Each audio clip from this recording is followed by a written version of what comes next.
시작하도록 하겠습니다. 여러분 안녕하세요.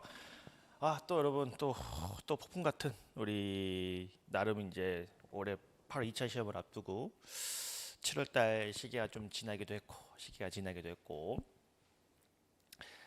또 이 결과도 나왔고 나름 우리 열심히 했잖아요. 열심히 했으니까 어쨌든 뭐 또 이 공부를 다시 또 할지 말지 고민이 되는 시기이긴 하죠. 이 시기가 공부를 다시 또 해야 하나 말아야 하나. 근데 어쨌든 뭐 공부를 다시 하기로 했으면 다시 또 이제 우리 열심히 한번 해봅시다. 열심히 한번 해보고 뭐 시험이 떨어지고 오신 학생들도 있을 거고 그다음에 저랑 같이 7월부터 기본 강의를 들으면서 또 이제 시험반 따라오는 친구들도 있을 겁니다. 그래서 우리 이제 9월 달에 진행되는 여기 이제 우리 경찰 심화 강의는 23조 1차를 대비한 심화 강의고 뭐 나름 강의가 구분되어 있죠. 기본 강의가 있고 이제 뭐 심화 강의가 있는데 기본 강의는 말 그대로 기초를 가르치는 강의고 뭐 심화 강의는 뭐 저는 뭐 이렇고요. 그냥 이 정도 차이예요. 이 정도 차이에서 뭐 예를 들면 저 문장에서 결과범에서 회계 결과 사이의 연계가 필요한데 판례는 상당 인과관계 입장이다. 해서 결과범의 의미가 대충 뭔지 알겠고 인과관계의 의미가 뭔지 알겠고 인과관계 여러 가지 학설이 있었던 뭐 학설의 내용까지 잘 모르더라도 판례가 상당 인과관계설의 입장이다라는 것 정도만 알면 심화형에 들으면 됩니다. 뭐 아예 개념조차 모르겠으면 기본 강의를 들으셔야 되는 거고 특히 제가 항상 얘기하죠. 연차가 있는데 그러니까 이 약간 그냥 기간만 지난 연차 사실 약간 내신은 좀 덜 쌓인 상태에서 기간만 좀 지난 학생들 중에서 정말 나 결과가 뭔지 잘 모르겠어 라는 거 부끄러워하지 말고 기본 강의 들으시면 됩니다. 뭐 괜히 무리해 드릴 필요 없고요. 그래서 뭐 굳이 이 신망일 때는 뭐 여기서의 결과음이 뭐 의미가 뭐고 뭐 상당 인과서 의미가 없고 바로 결국 시험 문제 뭐가 나옵니까? 상당 인과관계설의 판례 입장에 따라서 인과관계가 있냐 없냐가 나오는 거잖아요. 신망이 그냥 바로 판례 들어가는 강의 그런 식의 스타일로 진행이 됩니다. 그래서 결과범 상당 인과관계의 의미를 모르면 기본반으로 가는 거고 이 정도 의미를 알면은 우리 시험만 수업 들으시면 됩니다. 그래서 뭐 기본적인 강의 특징은 생각하시면 되겠고요. 교재는 우리 김호욱 교수님 또 허락하에 우리 교수님 교재로 진행을 합니다. 그래서 우리 기본반부터 요체로 진행을 했었죠. 심화반도 요체고로 쭉 이어서 한번 진행해 봅시다. 이거는 제가 그 유튜브에 올려놓은 게 있습니다. 올려놓은 게 있으니까 이거 참고하시면 되고요. 뭐 제가 좀 잡설이 잘 안 하니까 요거 빨리 하고 바로 수업 들어갑시다. 바쁜데. 좀 최근에 제가 이제 여러 학생들의 이야기를 좀 들어보고 좀 이야기 듣다 보니까 많은 고민들이 계시더라고요. 많은 고민들이 있고 또 제가 또 사실 막 지금 답장 드려야 될 분 몇 분 계신 답장 못 하기도 했어요. 막 정말 일이 너무 많아가지고 또 내 스스로도 결론이 안 나와서 뭐라고 말을 해줘야 되나 좀 정리가 안 돼서 회신을 못 하신 분도 있고 좀 다양하게 있는데 아마 우리가 이제 살면서 이런 수험 생활 해본 적이 없을 거예요. 이렇게 본인의 생활을 절제하고 하고 싶은 걸 참아가면서 공부를 해본 적이 없을 거라서 그 막 즐기면서 해라 이 말도 안 되는 소리예요. 제 개인적으로 뭐 무슨 예능 프로를 보니까 농구를 제일 잘했던 서장훈 선수는 단 한 번도 농구를 할 때 즐거운 적이 없었대요. 그냥 힘드니까 참고 하는 거지. 그래서 여러분 공부를 즐기면서 합시다. 라는 이상한 소리 하고 싶지 않아요. 말도 안 되는 얘기. 나도 공부하기 싫은데 여러분들한테 공부를 어떻게 해? 즐긴다는 거 말도 안 되고 지루하고 힘든 과정이죠. 다만 우리가 하기 싫은 일에도 어쨌든 우리 인생을 쪼개서 시간을 갈아 넣어서 최선을 다할 수 있을 때 나름 뜻밖의 또 좋은 결과가 나오기도 합니다. 그러니까 어, 힘들겠지만 참고 견디셔야 돼요. 6개월이니까 우리 한번 기왕지사 다시 공부를 하기로 했으면 혹은 내가 공부를 처음 하는 단계면 한번 나름 열심히 해서 좋은 결과를 한번 내봅시다. 뭐 제가 앞으로 늘 얘기하는 제가 제 강의 특징이에요.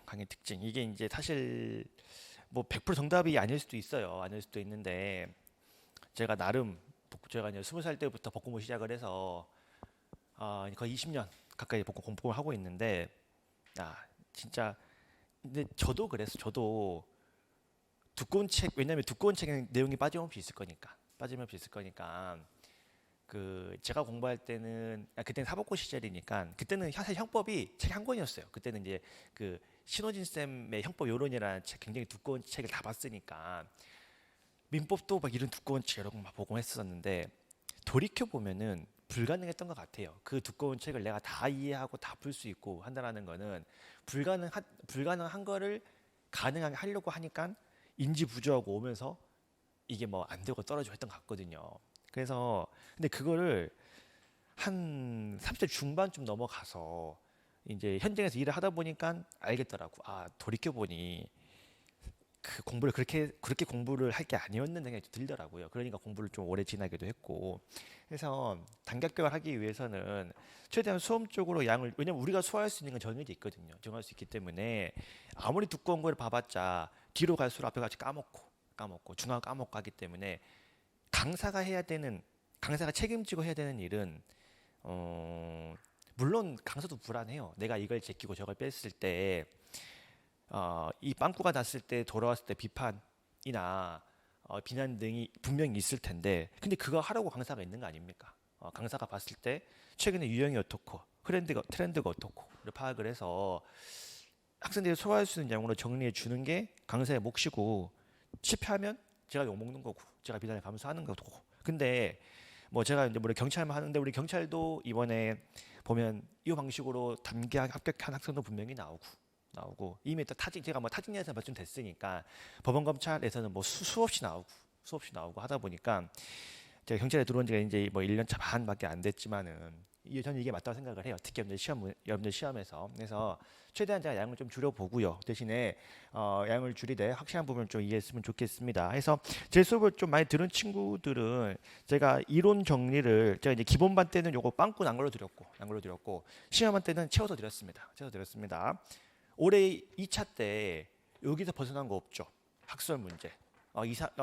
결국 여기서 다 나왔잖아. 착오라든지 혹은 뭐 해서 작년 2차처럼 지랄 맞는 문제가 나오지 않는 이상 여기서 벗어나진 않을 겁니다. 그래서 학설도 요걸로 확 줄여가고 그래서 그런 게 강의 특징이에요. 해서 웬만한 건 다른 건 잘 하지 않으려고 합니다. 그래서 중요한 부분 확실히 이해했으면 좋겠습니다.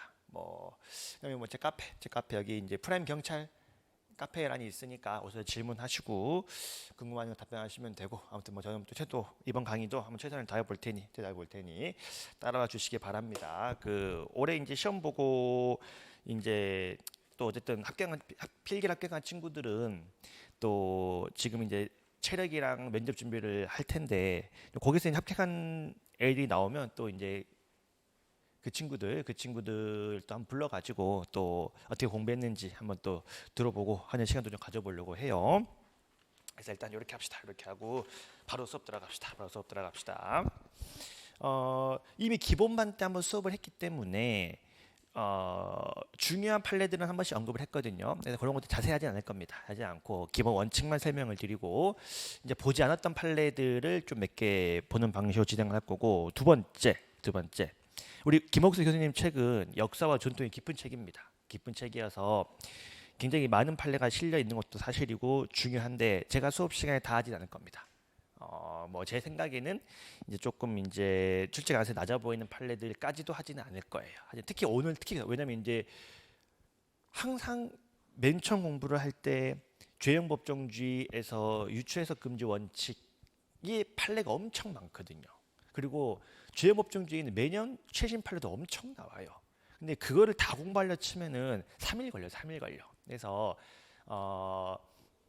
제가 봤을 때 의미 있는 판례들 그다음에 최근에 나왔던 판례들 중심으로 살펴보고 빨리 진도를 넘어가야 돼. 진도를 넘어가야 합격 성사가 나오니까 완벽주의를 좀 버렸으면 좋겠어요. 완벽주의를 좀 버리고 강사를 믿고 하는 거 중심을 갔으면 좋겠습니다. 자, 그러면 우리 교재 그래서 제가 수업하지 않은 거 봐요, 안 봐요? 안 봐도 되면 제 생각 안 봐도 괜찮아요.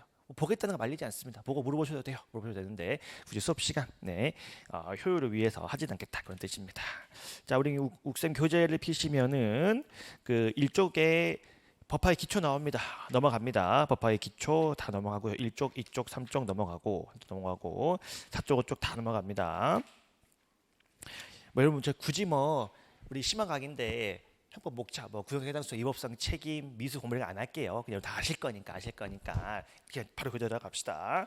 자, 10쪽에 형법의 기본 개념 말로만 언급합시다. 자, 복공부를 하셨으니까 협의는 넓은 거 좁은 거, 광의는 넓은 거. 그러니까 형식적 의미의 형법은 좁은 의미의 그 협의형법을 말하고, 특히 이름이 뭘로 환전된 거? 형법이라고 붙은 것만 형법이라고 본다는 입장인 거고, 그 다음에 광의의 형법은 넓은 거니까 이름이 형법이라고 붙어 있지 않더라도 특정 범죄, 가중, 처벌 등에 관한 법률도 이름은 형법이 아니지만 범죄와 형벌을 규정했기 때문에 넓은 의미의 형법이다라는 그런 것 같아. 그냥 확인 마시고, 이제 원래 이것도 제가 뛰어넘으려고 했는데 여기는 10쪽에 1쪽에 나와 있죠. 법률의 개념에서 두 번째 줄에 협의의 법률을 형식적 의미의 법률, 세 번째 줄에 광의의 법률을 실질적 의미의 법률이라고 되어 있는데, 특히 이제 2번 내려와서 형법의 개념 내려오셔가지고 동그라미 1번에 법률의 명칭이 형법 이렇게 되어 있는 것만 협의의 형법, 형식적 의미의 형법. 동그라미 2번 형법이 아니라 할지라도 범죄와 형사 제재를 규정한 형법을 광의의 형법, 실질적 의미의 형법 이렇게 보고 있죠. 그래서 그 정도 보시고요. 오른쪽에 11쪽에 제가 이 형법의 기능에서 강조하는 건 딱 하나가 있었죠. 이거 올해 1차 시험 문제에 나왔던 거. 형법을 제정하는 게 쉽다, 어렵다. 왜? 범죄를 예방하고자 형벌의 형벌 수위를 높이면 높일수록 범죄로부터 일반 국민들은 잘 보호가 되겠지만, 반대로 법의 적용을 받아 처벌을 받아야 되는 피고인의 권리 보장에는 미흡한 측면이 있고, 또 피고인의 권리를 보장하기 위하여 형벌의 수위를 낮추면 낮출수록 또 일반 국민들은 범죄로부터 잘 보호가 안 되기 때문에 국민을 위한 보호적 기능과 피고인을 위한 보장적 기능이 뭐라 그랬다? 법을 세게 하면 세게 할수록 보호적 기능은 올라가지만 보장적 기능은 떨어지고, 또 반대로 법을 세게 규정하지 않을수록 보장적 기능은 올라가지만 보호적 기능은 떨어지기 때문에 양자가 무슨 관계? 상호 반비례 관계에 있다. 비례가 아니라 그랬었죠. 그래서 여기 11쪽에 2번에 보호적 기능에서 양가로 1번에 우리 법익을 보호할 수도 있고, 그 다음에 양가로 1번에 사회윤리적 행위 가치의 보호 기능. 여러분 이런 추상적인 말들을 막 가슴 깊이 이해하려고 하지 마세요. 그냥 모르겠어 넘어가시면 되는 거예요. 이걸 붙잡고 있어봤자 점수에 오르는 것이 아닙니다. 그냥 범죄가 형법이 있으니까 사람들이 범죄를 안 하니까 범죄를 안 함으로써 우리 국민들이 보호된다. 그냥 그 정도 기억하시면 되는 거지. 여기에 나와 있는 추상적인 기능 등을 너무 이해하려고 하지 마세요. 그냥 그 보호적 기능은 우리 국민들의 법익을 보호하고 사회를 지켜준다. 이게 보호적 기능인 거고, 반면에 3번의 보장적 기능은 첫 번째 끝에 형법에 규정된 범죄만 규제하고 그 외의 행위는 규제를 받지 않는다. 따라서 대통령이 기분 나쁘다고, 쟤 내 기분 나쁘니까 처벌해 라고 할 수 있다, 할 수 없다? 할 수 없다. 딱 법에 정해진 걸로만 처벌이 가능하다. 따라서 세 번째 줄에 또한 범죄를 행한 범인이라 하더라도 형법에 규정된 형벌만 부과되고 그 이상의 형벌은 부과되지 않는다. 이게 이제 보장적 기능이었었고, 그 밑에 우리 기본반 드는 친구들은 아마 적혀 있을 겁니다. 뭐라고 적혀 있죠? 이 보호적 기능과 보장적 기능은 뭐다? 상호 반비례 관계에 있다라는 거 아마 기본만 드는 친구들은 적혀 있지 않나요? 적혀 있을 거고, 기자에 대해 수업 듣던 친구들도 제가 유일하게 강조하는 것이 하나밖에 없죠. 그래서 그거 하나 기억하시면 됩니다. 넘어갑시다. 이런 서론 파트에 너무 발목 잡힐 필요가 없습니다.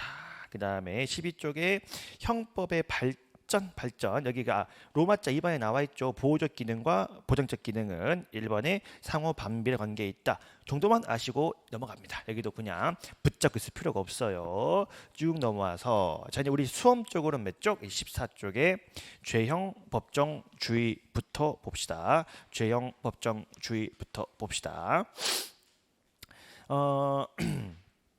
특히 이제 우리가 죄형 법정주의 들어오면은 항상 뭐다? 범죄와 형벌은 범죄와 형벌은 법에서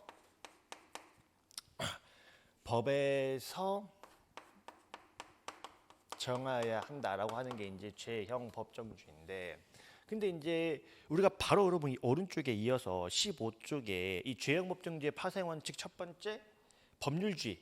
특히 이제 이 법률주의는 뭘로 이해하면 좋습니까? 포괄임 금지 원칙으로 이해하면 좋은데, 그러면 이 포괄임 금지 원칙과 비교해서 이 죄형 법정주의를 고민해 보면 여기서 말하는 이 법이 뭐냐? 우리가 이제 법에 헌법 이제 우리 일반 경찰 배우시는 분들은 특히 헌법 공부를 하시니까 훨씬 이해가 쉽죠. 헌법 밑에 법률이 있고 행정명령, 행정규칙 같은 게 쭉 이어지는데, 이거는 국회의원들이 만들고 이건 이제 그 외 그 낮은 사람들도 만들 수가 있단 말이에요. 그랬을 때 야 적어도 국민들에 대하여 범죄하고 형벌은 국민들의 대표자인 국회의원이 만든 이 법, 형식적 의미의 법, 형식적 의미. 왜냐하면 이 행정명령, 행정규칙 이런 애들은 이름은 법이 아니잖아요. 이름은 법이 아닌데 경우에 따라서 얘네들도 법률과 같은 기능을 할 때도 있긴 있거든. 상위법과 결합을 해가지고. 그래서 얘네들이 실질적 의미에서는 법이 될 수도 있기는 있거든. 그러면 이제 이걸로도 범죄와 형벌을 규정할 수 있냐? 그렇지는 않다. 무조건 형식적 의미의 법률, 형식적 의미의 법률에서 범죄와 형벌을 규정을 해야 되기 때문에 우리 교재 14쪽의 1번의 죄형 법정주의의 개념의 첫 번째 줄에 죄형 법정주의란 어떠한 행위가 범죄가 되고 형벌을 가할 것인지 미리 성문의 법률로 규정해야 되고, 이때 죄형 법정주의에서 말하는 법률은 무슨 법률을 말한다? 협의의 법률. 여기서 말하는 형식적 의미의 법률이니까 여기가 협의의 법률이 될 거고 여기가 이제 광의의 법률이 되겠죠. 근데 이걸로 한정이 된다. 그러니까 죄형 법정주의의 첫 번째 파생 원칙이 15쪽의 로마자 1번의 법률주의죠. 야, 범죄와 형벌은 법으로 정하라고. 법으로 정하고 함부로 요 아래 법규에 위임하지 말라라는 게 첫 번째 원칙으로 나오는 것이죠. 그런데 기본반 때 뭐 수업 때 떠올려 보시면 모든 범죄와 형벌을 형식적 의미의 법률에서 규정하는 것은 사실상 불가능하죠. 왜 불가능하죠? 그 불가능한 이유가 거기 15쪽 디귿 판례에 나오죠. 모든 의미의 범죄와 형벌을 형식적 의미의 법률로 규정하는 것은 왜 어려워요? 디귿에 보시면 사회가 복잡해지고 국회가 오히려 능력에 한계가 있고, 그 다음에 시간적 적은 능력의 한계로 인하여 형사처벌에 관련된 모든 법규를 예외 없이 형식적 의미의 법률에 의하여 규정하는 것은 사실상 불가능하기 때문에, 그래서 제가 기본반 때 무슨 말씀 드립니까? 갑자기 코로나가 터져가지고 영업시간을 제한을 해야 되는데 이게 세세하게 어떤 식당, 어떤 업종은 몇 시까지, 어떤 업종은 몇 시까지, 이거를 전부 다 법에서 그때 정해야 되는데, 근데 코로나는 당시 상황에 따라서 일주일 단위로 영업시간이 10시가 됐다가 12시가 됐다가 어떤 업종에 들어왔다 나갔다 하는데 그걸 계속해서 현대에 맞춰가지고 법으로 계속 바꾸는 것은 불가능하기 때문에 어느 정도 기본 틀은 법에서 잡아놓고 그 디테일은 하위법에 위임을 해가지고 보건복지부 장관이 코로나 상황 등을 봐가면서 영업시간 제한과 업종을 일주일 단위로, 2주 단위로 그때그때 대응을 시켜야 된다. 따라서 불가피하게 뭘 할 수밖에 없다. 요 상위법에서 하위법으로 뭘 할 수밖에 없다. 위임을 할 수밖에 없다. 대신에 우리가 위임을 할 때도 어떻게 위임을 하라고? 그냥 대책 없이 몽땅 다 하위법에 맡기지 말고 기본법에서 모법에서 상위법에서 기본적인 처벌의 기본 틀은 잡아놓고 그 틀이라고 하는 건 뭐예요? 어떠한 대상이 처벌이 될 것이 예상 가능한 범위 내에서. 그러니까 우리가 그 무슨 법이었죠? 보건법, 감염법 예관한 법률인가? 그 법률에 국가는 위급한 상황에서 업종과 시간 제한을 할 수 있다. 대신에 구체적인 업종과 시간 제한은 하위법에서 정하라. 라고 이제 위임을 할 수가 있는 것이고, 그럼 우리가 예상 가능하죠. 뭐가 예상이 돼요?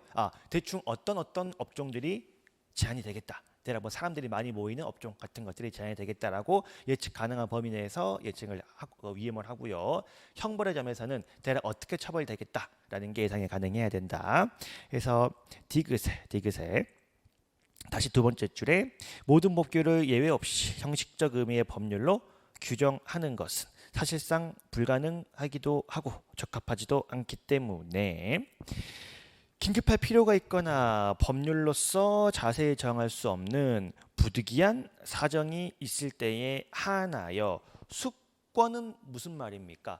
권리를 준다라는 말이죠. 손수자의 권리니까 권리를 주는 법률. 누가 권한을 줘요? 원래 법에서 다 정해야 되는데 이 법에서 권한을 떼가지고 아랫법에 준단 말이에요. 따라서 수권 법률이 위임 법률이고 상위법이고 모법이죠. 수권 법률이 구성 요건의 점에서는 처벌 대상이 어떠한 것인지 예측할 수 있을 정도로 구체적으로 정하고, 형벌의 점에서는 대략 어떤 형벌이 부과될 것인지 형벌의 종류 및 그 상황의 폭을 명확히 규정하는 것을 전제로 위임 입법이 허용된다까지 보시면 되겠습니다. 그래서 양가로 디귿은 우리가 봤던 거니까 정리하시면 되겠고요. 그 위에 본문 1번, 2번은 뭐 굳이 보지 않겠습니다. 어쨌든 기본적으로 봤던 내용들이고 판례 좀 보겠습니다. 자, 우리 기억 판례 좀 봅시다. 15쪽의 기억 판례. 요 기억 판례가 사실 우리 시험법에는 좀 애매할 수도 있었었는데 헌법이 들어오게 되면서 이 판례를 얘기가 좀 부담이 없죠. 왜 부담이 없습니까? 이제 우리가 요즘 헌법 시간에 뭘 배우십니까? 조례라고 하는 걸 배우실 거예요. 지방자치 제도 같은 걸 공부를 하실 때 조례를 정하는데 지방자치 제도의 의의는 어디에 있습니까? 국가하고 지자체하고는 분리해서 지자체는 좀 독립적으로 운영해 봐라. 이게 지자체의 요지란 말이에요. 그럼 국가는 뭘로 다스리고? 법률로 다스리고, 지자체는 뭘로 다스리고? 조례로 다스리고. 그러다 보니까 조례는 당연히 헌법도 아니고 법률도 아니고 저 밑에 있는 법인데 나름의 자율성이 조금 보장이 됩니다. 왜냐하면 지자체 특유적으로 조례를 제정을 해가지고 운영을 해야 되니까. 그래서 조례에는 경우에 따라서 법률의 위임이 없더라도 지자체 특유의 운영을 위해서 어떤 내용을 규정을 할 수가 있는데, 다만 아무리 조례가 나름의 어느 정도의 독립성이 인정되는 게 맞기는 맞는데 근데 조례의 내용 중에서도 그래 뭐 지역 축제하는 건 니들 마음대로 하는데 그 중에서도 우리 주민들의 권리나 의무에, 특히 이제 의무로 합시다. 의무에 영향을 주거나 혹은 뭐 처벌 이런 것들은 아무리 조례라 할지라도 요거는 독립성이 있는 것은 아니고 요거는 뭐가 필요하다? 국가가 위임을 시켜줘야 된다. 아무리 지자체여도 그 의무 부과나 처벌 같은 거는 함부로 할 수가 없다라는 거죠. 해서 기억을 보시면 지자체법에 따라 지자체가 조례를 제정함에 있어서 그 내용이 권리를 제한하거나 의무를 부과를 하거나 벌칙의 경우에는 법률에 위임이 있어야 하기 때문에 위임 없이 권리 제한, 의무 부과를 정할 수는 없다까지 보시면 되겠습니다. 그래서 그러면 니은은 보지 않겠습니다. 기억 디귿만 보고 넘어갑시다. 해서 이제 16쪽에 자, 요 원리를 이해하는 요 원리는 우리가 이해를 해야죠. 요 원리는 원래는 형식적 의미의 법률에서 규정을 해야 하는데 불가피하게 미리 정하지 못해서 불가피하게 위임을 했고, 다만 위임을 할 때도 예측 가능한 범위 내에서 위임을 해야 된다는 암기할 게 아니고 이해를 할 거예요. 그렇다면 위임을 했는데 그 위임이 예측 불가능할 정도로 포괄적으로 다 넘긴 거냐, 아니면 예측 가능한 범위 내에서 합헌적인 거냐는 우리가 알 수가 없어요. 판례가 정하는 거거든. 판례가 봤을 때 이만하면 예측 가능하다, 이만하면 예측 불가능하다 이거거든요. 그래서 이거는 암기를 할 수밖에 없죠. 우리가 이거 이해하려고 하시면 이해할 수 있는 부분이 아니에요. 그래서 16쪽에 보시면 우리가 이제 그 1번의 양가로 1번은 아마 기본반 때 봤을 겁니다. 기본반 때 노동조합법에 따르면 단체 협약에 위반을 하면 처벌을 하겠다라고 규정을 하고 있는데, 야 도대체 단체 협약에 어떠한 점에서 어떠한 걸 위반해야 처벌되는 것인지를 알 수가 없다. 그래서 뭐 어떤 사람들은 볼 수 있죠. 아니 우리가 단체 협약을 정할 거고 단체 협약은 우리가 정하면 되는 거 아니야. 나중에 만들어질 거고 만들어진 단체 협약에 따라 처벌하겠다는 건데 뭐가 문제냐라고 할 수도 있죠. 근데 판례가 그렇게 안 된다, 너무 막연하다고 보는 거기 때문에 암기할 수밖에 없습니다. 그래서 단체 협약에 위반한 차 포괄임의법의 금지 원칙에 위반되는 것이고, 그 다음에 2번 판례들은 양가로 1번, 양가로 2번, 양가로 3번, 양가로 4번 다 어떤 표현 등장합니까? 정관이 등장을 하죠. 그러면 정관은 뭡니까? 정관. 회사를 운영할 때 그 회사 사람들이 지켜야 되는 규칙을 말합니다. 소위 말하는 회사의 규칙이죠. 회사의 규칙. 그러면 회사의 규칙은 국가가 개입할 수가 있어요, 없어요? 예를 들면 우리 회사는 한여름에도 긴팔 셔츠를 입고 와야 된다는 회사의 정관이 있다고 칩시다. 이거를 국가가 하라 하지만 할 수 있어요, 없어요? 하지 못하죠. 기본적으로 회사의 자율성이 좀 부과된 영역입니다.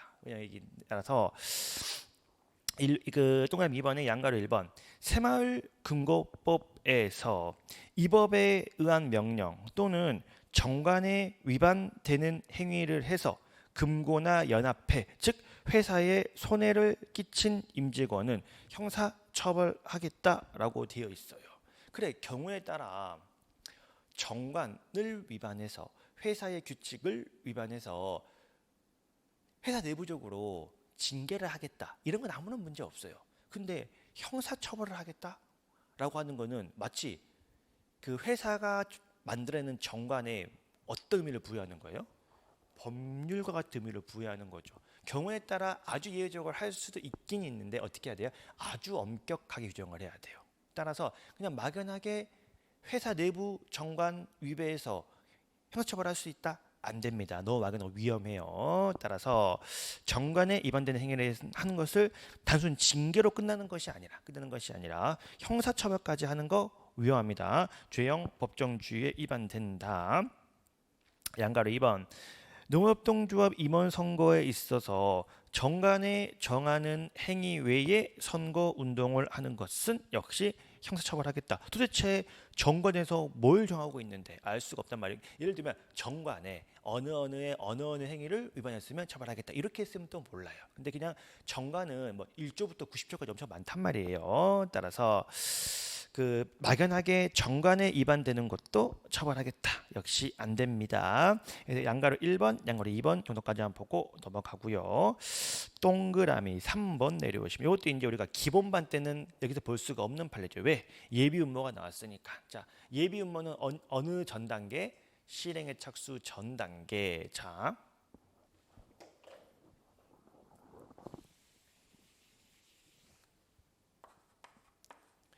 250조 정도의 살인죄가 있을 겁니다. 51조인가? 사형 무기 5년 이상으로 처벌되어 있죠. 중간쯤 보면 몇 조쯤 해서 미수범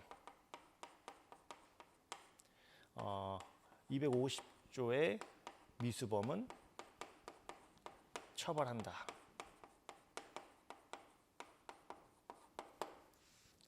어느 쯤 내려오면 몇 조쯤 해서 예비 음모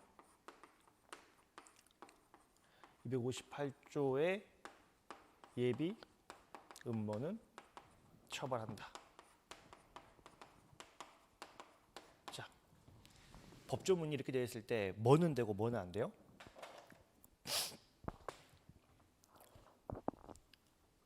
이거는 허용됩니까? 이렇게 해도 돼? 되죠. 이건 돼요, 안 돼요? 안 되죠. 이건 왜 됩니까, 여러분?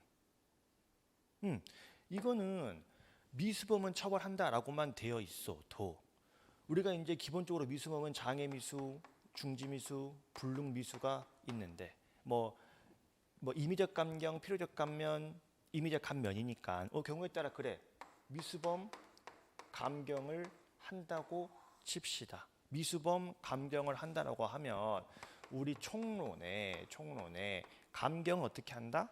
2분의 1로 감경을 한다라고 되어 있고 우리 판례가 이 2분의 1의 의미를 어떻게 보고 있죠?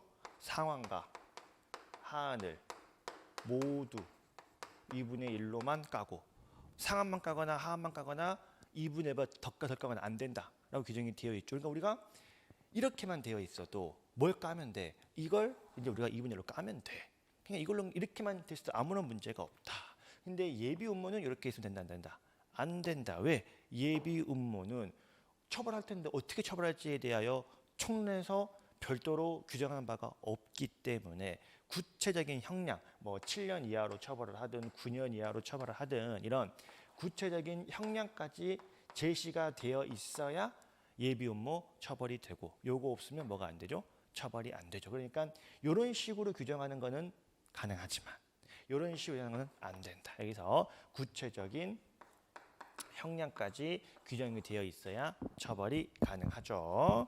따라서 여기 이제 3번에 부정선거 관련 처벌법에 따라 예비 음모는 처벌한다고만 규정하고 있을 뿐 그 형에 관하여 따로 규정하고 있지 않으면 미수범처럼 2분의 1을 까는 방식으로 처벌할 수는 없습니다. 따라서 재형법정주의 원칙상 예비 음모를 처벌할 수는 없다까지 기억을 하시면 되겠습니다. 그리고 사실 이제 그 밑에 이제 포괄 위임 관련을 해가지고 제가 사실 뭐 이런 말 좀 그런데 수업하기가 좀 미안해요. 왜 미안하냐면 그냥 사실 판례를 읽어드리는 거 외에는 크게 해드릴 게 없거든요. 그냥 단순 암기 사항이고 외워야 되기 때문에 뭐 어떻게 외우는 게 좋을지에 대해서 우리가 고민할 필요는 있겠습니다만은 사실 그냥 판례가 이건 너무 애매해. 이거는 뭐 괜찮아. 이렇게 보는 거라서 그냥 사실 저도 같이 책 읽는 거 외에는 별로 의미가 없습니다. 그래서 그냥 어쨌든 봅시다. 제가 봤을 때 뭐 의미가 있다라고 보는 것 중심으로 보겠습니다. 1번에서 양가로 2번 판례를 보겠습니다. 건축물의 용도 변경 행위에 대하여 특히 여러분 이 용도 변경 행위가 굉장히 예민한 문제예요. 왜냐하면 예를 들면 주차장으로 허가를 받았는데 이거에 건축을 하기 위해서는 웬만하면 안 되겠죠. 그러니까 그 주차장을 일반 그 방으로 용도 변경을 하려면 웬만하면 허용이 안 될 거고 굉장히 예외적이고 엄격한 요건 아래 허용이 될 거란 말이에요. 그 뭐 개발 제한 구역 같은데 예외적으로 공익 시설을 설치해 놨는데 그 용도를 바꾸려고 한다. 당연히 안 되거나 아주 예외적으로 허용이 될 거란 말이야. 그러면 당연히 그 요건을 굉장히 엄격하고 까다롭게 지정을 해내야 됩니다. 그런데 아주 막연히 양가로 이번에 건축물의 용도 변경 행위에 관하여 대통령령이 정하는 바에 따른다. 근데 여러분 이거를 왜 법에서 못 정했을까요? 혹시 여러분 그 뭐 굳이 보실 필요는 없는데 최근에 이제 그 서울 양평 고속도로 관련을 해가지고 그 국회에서 뭐 대정부질 만తం 했거든요. 그러면 이제 국토부 장관이랑 국토부 전 직원이 나오고 국회의원들 나와가지고 서로 막 법을 놓고 싸운단 말이야. 근데 그 똑똑한 그 국토부 장관이나 국회의원들도 서로 막 법 얘기 나오면 막 법을 찾고 서로 잘 모르기도 하고 막 그래요. 왜? 그만큼 이게 굉장히 복잡하고 어렵게 쓰여 있거든. 그리고 솔직히 말하면 어찌 보면 국회의원들보다 국토부에서 10년, 20년씩 그 일을 했다는 사람들이 더 잘할 수도 있어요. 막 이제 막 국회의원 된 사람들보다 몇 년 전에 이런 일이 있었기 때문에 이거는 이런 식으로 제도 보완하는 게 좋고 면제는 이런 식이 있었기 때문에 이런 식으로 규정이 좋고라고 해서 어찌 보면 국회의원들보다 이 대통령령이니까 국토부 장관한테 위임시킬 수 있는 거거든요. 그럼 국토부 장관 휘에 있는 국토부 직원들이 어찌 보면 더 잘할 수도 있어요. 그렇잖아요. 그러니까 이제 야 용도변경 하는 거에 대한 기준은 니들이 만들어? 라고 위임을 한 거지만 그렇게 하지 말라는 거죠. 국회의원들에게 무책임하게 일하지 말고 니들도 많이 알아보고 나름의 기준을 정해서 위임을 해야지 막연하게 대통령령한테 다 위임하는 거는 안 된다라는 것이 판례 입장입니다. 보시면 되겠고 그 다음에 17쪽에 동그라미 2번에 양가로 2번 양가로 2번이 아니라 양가로 1번, 2번보다는 이제 그 바뀐 판례에 따른 그 최근 판례가 죄송해요. 동그라미 2번 제가 뒤에 좀 헷갈렸네. 그 동그라미 2번 판례들은 좀 이제 어찌 보면 옛날 판례들이고요. 최근에 나오는 판례들은 그 아래 비교 판례들이 좀 더 잘 나오는 판례들입니다. 그래서 제가 수업 때는 그 비교 판례들을 했었죠. 특히 제가 비교 판례일 때 양가로 2번 판례를 한 바가 있는데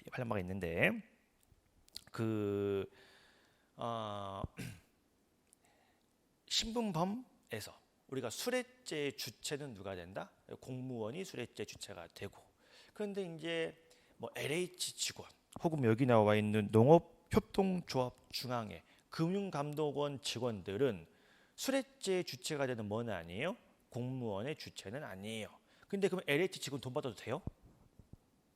안 될 거 아니야. 근데 왜? 걔네들은 공무원도 아닌데 왜 돈 받으면 안 돼요? 니들이 비록 공무원은 아니지만 하는 일이 뭐야? 공적인 업무랑 비슷할 거거든. 근데 대한민국에 공기업 이런 애들이 한 수백 개가 있다고 하더라고요. 그럼 직원도 수천만 수만 명이 있겠죠. 근데 걔네들 중에서 국가와 밀접한 일을 하는 공기업 직원도 있을 거고 그다음에 어쩌면 국가와 크게 관련이 없는 일하는 사람도 있을 거라고. 그럼 이제 가려내야죠. 걔네들 중에서 누구는 공무원 아니지만 공무원이랑 비슷하니까 니들은 돈 받으면 뇌물죄. 특히 뭐 니들 중에서도 과장급 이상. 니들은 공무원 아니야 라고 뺀단 말이야. 라고 했을 때 양가로 2번에 뭐 양가로 1번도 마찬가지. 양가로 2번에 농업협동조합 중앙의 직원들을 두 번째 줄에 정부관리기업체에 해당한다고 보아. 니들은 정부가 관리하는 기업체니까 돈 받으면 뇌물죄야 라고 규정을 할 때 그러면 농업협동조합 중앙에는 뭐라 그랬어요? 그냥 그 지역 농민들이에요. 그 지역 농민들이 중앙회를 구성했을 뿐인데 왜 그 중앙회에서 근무하는 농민들이 다 뇌물죄 주체가 됩니까? 어차피 대한민국 농업은 국가 보조금으로 이제 되고 있거든. 국가 보조금을 지원받아 가지고 공익적 목적으로 어떤 활동을 좀 해야 되기 때문에 니들은 뭐야? 비록 공무원 아니지만 돈 받으면 뇌물죄 주체가 되는 정부 관리 기업체 중에 하나야. 그러니까 돈 받지 마라고 규정을 해도 괜찮다라는 거죠. 그래서 양가로 2번 정도만 보고 넘어갑시다. 나머지 것들보다는. 그래서 양가로 2번에 중앙에는 두 번째 줄 정부 관리 기업체 포함되기 때문에 돈 받으면 뇌물죄가 된다. 이거 위법 아니다까지 기억을 하시면 되겠습니다. 넘어갑시다. 18쪽에 위임 한계를 일탈한 경우 한계를 일탈했으니까 선 넘었다는 얘기죠. 하위법이 모법을 벗어난 위법한 규정이라는 얘기고 그다음 1번 봅시다. 근로기준법 단서에서 임금 및 퇴직금 청산기일의 연장 합의의 한도에 관하여 아무런 제한도 하지 않고 있는데 하위법에서 3개월 이내로 제한한 것은 무효이다. 누구를 어떻게 처벌하겠다는 얘기예요? 지금 누구를 처벌하는 규정입니까? 사용자를 처벌하는 규정이에요. 왜? 여러분들이 뭐 한 7개월 한 1년 15일을 아르바이트를 했다. 혹은 뭐 근무를 했다. 1년 15일을 근무를 했다고 칩시다. 그럼 왜 제가 1년 15일을 했냐면 보통 퇴직금은요. 1년 근무를 해야 퇴직금이 나옵니다. 기본적으로. 그런데 이제 그 사용자 측에서는 야, 너 무단 결근을 20일쯤 했으니까 우리 그거 빼고 그냥 임금제 하고 그다음에 20일 뺐으니까 1년 안 됐지? 퇴직금 못 줘. 근로자 측은 뭔 소리예요? 뭐 합법적으로 빠진 거고 이만저만 하기 때문에 퇴직금도 받아야 되고 임금 더 받아야겠어요. 라고 퇴직하는 과정에서 사용자하고 근로자가 다툼이 있다. 퇴직은 다툼이 없는데 이 임금과 퇴직금을 얼마를 받아야 할지에 대하여 사용자하고 노동자하고 다퉈요. 그럼 따져봐야 될 거 아니야. 누구 말이 맞는지. 근데 그럼 예를 들어서 봐. 2년 내내 싸워봐봐. 근로자 입장에서는 받아도 내가 지금 2년 뒤에 받으면 얼마나 손해입니까? 어찌 보면은. 그러니까 하위법에서 야 대신에 3개월은 넘기지 마. 3개월 내에 안 주면 사용자 처벌할 거야. 라고 좋은 취지로 규정을 한 거예요. 하위법은. 상위법에서는 야 퇴직금 청산일자 걸쳐라. 그 청산 기일을 지나치면은 처벌한다. 사용 처벌할 거야. 사용자 막무가내 너무 늦추지는 마라고만 규정이 되어 있는데 사실 몇 개월을 규정한 바는 없거든. 근데 하위법에서는 야 아무리 고민을 해봐도 야 근데 3개월 내에 끝내줘야 근로자 괜찮지 않을까? 라고 생각해서 적어놓은 거고 3개월이 지난 동안에도 퇴직금 임금을 안 주면 사용 처벌할 거야 라고 좋은 취지로 규정을 한 건데 그래도 뭐야 야 취지는 좋지만 상위법에서는 딱히 제한을 하고 있지 않은데 하위법에서 제한을 해서 처벌을 하는 것은 문제가 있다고 보는 거죠. 따라서 두 번째 끝에 기일 연장을 3개월 이내로 제한한 것은 위임 입법의 한계를 벗어난 것으로서 무효다라는 거 보시면 되겠고요. 동그라미 2번 이거 아마 많이 보셨을 겁니다. 대한민국은 총기가 금지가 되어 있는 국가고 그래서 이제 총포 도검류 화학용하는 법률에 따라서 그 총포를 소지하는 거를 처벌을 하고 대신에 이런 총 저런 총 이런 총 저런 총 총의 종류 구체적인 소지가 금지가 되는 총의 종류는 하위법에서 정하라 라고 이제 모법에서 하위법으로 위임을 시켜놨다. 근데 하위법은 뭐예요? 소지가 금지가 되는 총의 종류만 쭉 나열하면 돼. 그러다 보니까 사람들이 어떻게 소지하게 된다? 뭐 쉽게 뭐 M4 완성된 총기를 들고 있으면 소지가 금지가 되니까 처벌될 거 아니야. 그러니까 어떻게 해요?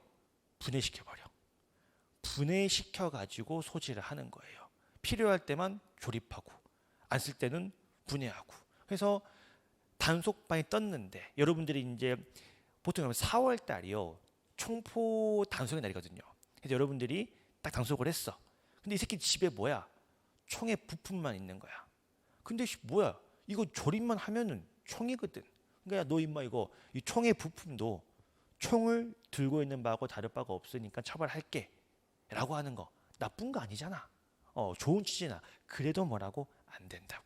그래도 총의 종류라고 되어 있지 하위법에서 총의 부품까지 규정하는 거는 문제가 있다라는 거죠. 그럼 어떻게 하면 돼요?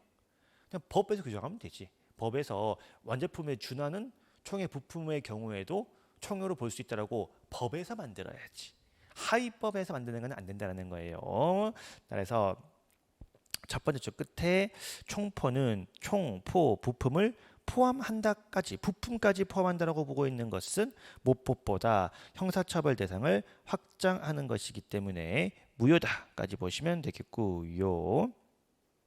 그다음에 3번 봅시다. 도로교통법에서 초등학교 졸업 이상의 학력을 가진 문맹자가 구술 시험을 통하여 운전면허를 취득할 수 있는 기회를 합리적 근거 없이 제한한 것은 무효다. 이게 참 제가 공부를 처음 할 때 나왔던 판례인데 그래서 이제 최근에 거의 나온 적이 없죠. 저 옛날에 한 15년 전에 공부할 때만 나왔었는데 뭐 최근에 나온 적이 없지만 해석해 보면은 문맹차니까 글을 못 읽는 분들이시죠. 글을 못 읽는 분들은 필기 시험을 보기가 어렵잖아요. 그러니까 구술 시험을 볼 수 있도록 그 허락을 해주고 있는데 대신에 모법에서는 이렇게 하면 돼요. 모법에서는 문맹자는 구술 시험을 볼 수 있다라고만 딱 되어 있어. 근데 여러분 초등학교를 안 나왔는데 문맹자야. 초등학교는 나왔지만 문맹자야. 차이가 있어요, 없어요? 차이가 없거든. 근데 하위법에서 야 초등학교를 나왔으면 글은 있겠지. 야, 여기서의 문맹자는 초등학교 때 못 나온 문맹자만 구술시험을 볼 수 있고, 문맹자여도 초등학교를 나왔으면 구술시험 못 봐. 다 필기시험 봐야 돼. 라고 하위법에서 제한을 하고 있는 것은요, 모법에서는 분명히 문맹자라고만 되어 있지 초등학교를 나왔냐는 관계는 없거든. 근데 난데 모법에서 초등학교 나왔다고 시험 못 보게 하는 것은 의무를 많이 제한하고 있는 거죠. 허용되지 않습니다. 따라서 초등학교 졸업 이상의 학력이 있다라고 해서 문맹자임에도 불구하고 시험 못 보게 하는 것은 무효다까지 보시면 되겠습니다. 그 다음 4번은 제가 기본반 때 한 적이 있죠. 의료법에서는 환자의 진료에 필요한 당직 의료인을 두어야 한다라고만 규정을 하고 있다. 따라서 모법에 따르면 병원의 규모와 관계없이 환자가 한 명이든 100명이든 1000명이든 의사 한 명, 간호사 한 명 있으면 당직 의료인 둔 거 맞죠? 당직 의료인 둔 거 맞기 때문에 우리 병원이 1000명 정도 있는 병원인데 당직 의사 한 명, 간호사 한 명이야. 토스니까 모법에 따르면 범죄 아니에요. 그런데 하위법에서 이것도 좋은 취지야. 하위법에서 야, 환자가 1000명이나 있는데 의사 한 명으로 커버가 되겠냐? 환자의 규모에 따라 야, 환자 300명까지는 의사 한 명, 간호사 한 명, 500명까지는 의사 2명, 간호사 3명, 1000명까지는 의사 3명, 간호사 3명 이렇게 라고 하위법에서 필요한 당직 의료인의 수를 규정을 한다. 그래서 상위법에 따르면 범죄가 아닌데 하위법에 따르면 의사가 3명은 있어야 되거든. 그래서 하위법에 따르면 범죄야. 그런데 늘 얘기하죠. 위임은 가능하지만 상위법의 범위 내에서 규정을 해야 하고 함부로 범위 밖으로 처벌 범위를 확대하면 안 되는 것이고 근대하는 것이고 아니야 상위법에 따르면 범죄가 아니야. 근데 하위법 우리 의사 한 명 뒀어. 의사 한 명이 있기 때문에 범죄가 아니야. 근데 하위법에 따르면 의사가 3명이 필요하기 때문에 여기서는 범죄야. 근데 이러면 된다 안 된다? 안 된다. 하위법에서 상위법보다 처벌 범위를 확대하는 것은 허용되지 않기 때문에 이렇게 확대하는 것은 안 된다라는 거죠. 된다라는 거. 따라서 두 번째 줄에 이 사건 시행령 조항에서 하위법에서 니들 마음대로 당직 의료인의 수와 자격, 배치 기준 등을 규정을 하면서 위반하면 의료법 위반이다라고 규정하는 것은 형사처벌 대상을 신설 또는 확장한 것이기 때문에 무효가 된다까지 보시면 되겠습니다. 그 다음에 이제 그 밑에 위임이 허용되는 범위 내에서 위임을 잘했다라고 본 몇 판례 좀 봅시다. 근데 여러분 보세요. 한번 생각을 해봐봐. 이게 지금 우리가 위임을 했는데 문제가 없다 있다인데 그러면 기본적으로 막 다툼의 여지가 됐을 때는 비교적 포괄적으로 위임한 측면이 있으니까 문제가 됐겠죠. 이게 애초에 위임을 잘했으면은 문제도 안 된단 말이야. 뭔가 포괄적으로 위임한 측면이 있으니까 문제가 됐음에도 불구하고 합헌이라고 본 거거든요. 그러면 어떤 의미가 좀 있는 거예요. 어느 정도 포괄적으로 위임을 할 수밖에 없는 상황이라는 거죠. 예를 들면 지금 동그라미 1번을 보시면 청소년 보호법에서 청소년 유해 매체물을 규정을 해야 되는데 청소년 유해 매체물이 여러분 거의 매일매일 갱신되지 않겠어요? 청소년에게 유해되는 이 어떤 물건들이라고 매체물이라고 하는 게 계속 개발될 거고 계속 만들어질 거고 그럴 거란 말이야. 그럼 그때마다 법이 따라갈 수가 없어요. 그러니까 불가피하게 니들이 보고 이 시대의 흐름에 따라서 유해한 매체물이 나올 때마다 그때마다 지정을 해가지고 규제를 해라라고 할 수밖에 없는 거죠. 따라서 청소년 보호법에서 유해 매체물의 범위를 확정하지 않고 행정기관에 위임하여 행정기관으로 유해 매체물을 확정하도록 하는 것은 부득이 불가피하게 필요하다라는 것이 판례 입장이고요. 2번도 마찬가지죠. 식품위생법에 따라서 과대 광고하는 것, 특히 여러분 생각해 보세요. 예를 들면 의료 광고야, 의료 광고. 의료 광고인데 이게 인조 가죽 80%대 천연 가죽 20%인데 천연 가죽 50%라고 과장 광고를 했어요. 자, 내가 그 과장 광고를 믿고 입었어. 내가 보는 손해는 어떤 손해예요? 좀 금전적 손해죠. 야 씨야, 인조 이렇게 많을 줄 알았으면 내가 많이 안 썼지. 네가 이게 천연이라고 좀 과장하니까 내가 산 거 아니에요. 손해 보는 게 좀 금전적 손해예요. 근데 식품 과대 광고다. 라는 것은 어떻게 돼요? 자칫 잘못 먹으면 우리 몸이 상해요. 몸이 상해. 그러다 보니까 다른 분야보다 식품은요, 이 과대 광고를 훨씬 엄격히 제한합니다. 다른 것들보다. 그럴 수밖에 없어요. 이거는 과대 광고 잘못해서 그 과대 광고한 거 잘못 신뢰하면은 이 국민들 손해가 너무 크거든. 손해라고 하면 뭐야? 거의 큰 타격을 입어버린단 말이에요. 그러니까 다른 법들보다 이 식품 광고는 아주 엄격히 제한을 하고 있고요. 그러다 보니까 또 광고의 방식과 제한도 날로 발전하기 때문에 법이 따라갈 수가 없습니다. 따라서 어디까지가 과대 광고인지는 보건복지부령에 불가피하게 위임을 하고 있고 따라서 이 보건복지부 장관이 현실을 빨리빨리 반영을 해가지고 과대 광고 규율하는 것은 허용이 된다까지 보시면 되겠습니다. 그다음에 그 3번에서 공직선거법상 간판 등의 시설물 설치를 금지를 하고요. 대신에 예외적으로 이러이러한 요건 아래 이러이러한 크기의 간판은 부착할 수 있다라는 거는 국회의원들보다는 누가 더 선관위 직원들이 더 잘 알 것이기 때문에 선관위 직원 니들이 도시의 미관을 해치지 않는 범위 내에서 적정한 기관 등을 정해 가지고 간판의 규격 등 세부적인 사항은 보건복지부 그 선관위가 정해라라고 하는 거 불가피하게 허용된다라는 것이 판례 입장이고요. 그 다음에 빨리 한다고 해도 오래 걸리네요. 동그라미 5번을 봅시다. 게임 산업 진행에 관한 법률에 따라서 환전, 알선, 재매입, 영업행위를 금지하는 게임머니 및 이와 유사한 것을 대통령령이 정하도록 하고 있는 것은 죄형 부정주의에 반하지 않는다. 자, 여러분, 게임은 뭘로 끝나야 돼? 게임으로 끝나야 돼. 오락은 오락으로 끝나야 돼요. 자, 내가 오락실 가서 철권해서 5연승 할 때 오락실에서 100만 원 준다. 사행성 저장으로 불법 게임장입니다. 게임은 게임으로 끝나야 돼. 따라서 내가 한 게임 섰다를 했어. 피망 섰다를 했어. 피망 섰다 해서 10조를 벌었어요. 그거 현실 돈으로 바꾸면 돼요, 안 돼요? 안 되죠. 안 됩니다. 그러니까 원래 다 금지가 되어 있는 것들이에요. 그런데 이런 식으로 그러니까 이 게임 돈을 현실 돈으로 환전한다. 혹은 재매입한다 라는 거 당연히 금지가 되어 있는데, 근데 여러분 그러한 형태가 얼마나 많겠어요.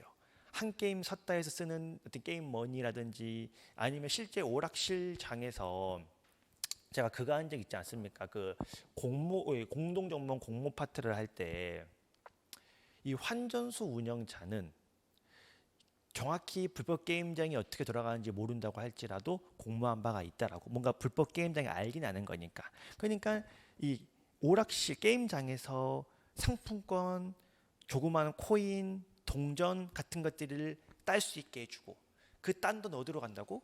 어디 숨겨져 있는 환전소에 가가지고 몰래 바꾼단 말이야. 그럼 그 바꾸는 형태의 이 매개체는 굉장히 다양할 거라고요. 그래서 이거를 법에서 정할 수가 없습니다. 정할 수가 없기 때문에 유사한 것을 매입하면 금지가 된다라고 대통령령으로 위임할 수밖에 없다라는 거죠. 보시면 되겠고, 마지막에 19쪽에 8번까지 한번 보고 오십시다.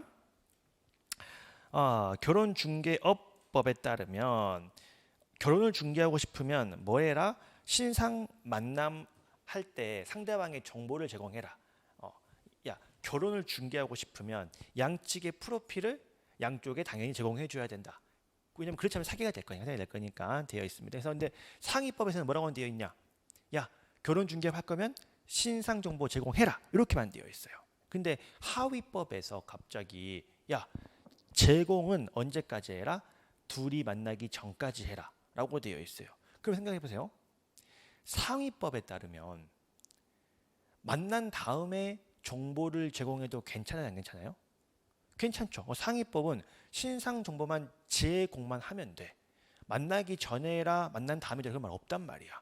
근데 하위법에서 야, 주는 건 좋은데 만나기 전에 주고 만난 다음에 주는 거는 범죄야 라고 규정을 했어요. 그럼 어찌 보면 하위법에서 뭐 한 거예요? 처벌 범위를 넓힌 거죠. 만난 다음에 주는 거는 상위법에 따르면 범죄가 아니야. 근데 하위법에 따르면 범죄야. 이거 문제되는 거 아니냐? 라고 간 건데 이제 판례 어떻게 본 거야? 근데 이거는 뭐야? 해석상 결혼 중개업을 하는데 당연히 만난 다음에 저 사람 키가 어떻고 뭐가 어떻고 좀 의미가 있어? 의미가 없어? 의미가 없잖아. 당연히 뭐예요? 만나기 전에 주는 것으로 해석이 될 수밖에 없다라는 거죠. 따라서 첫 번째 끝에 신상정보 제공 시기를 만남 이전으로 규정한 거는 해석상 당연히 허용된다. 까지 보시면 되겠습니다. 그래서 여기까지 일단 첫 번째 내용 보시고요. 자, 10분 쉬었다가 우리 교재에는 명확성 원칙이 먼저 나오는데 저는 뭐 먼저 하냐면 25쪽에 소급표 금지 원칙을 먼저 합니다. 그래서 10분 쉬었다가 소급표 금지 원칙을 본 다음에 명확성 원칙 들어가도록 하겠습니다. 10분만 쉬었다가 볼게요.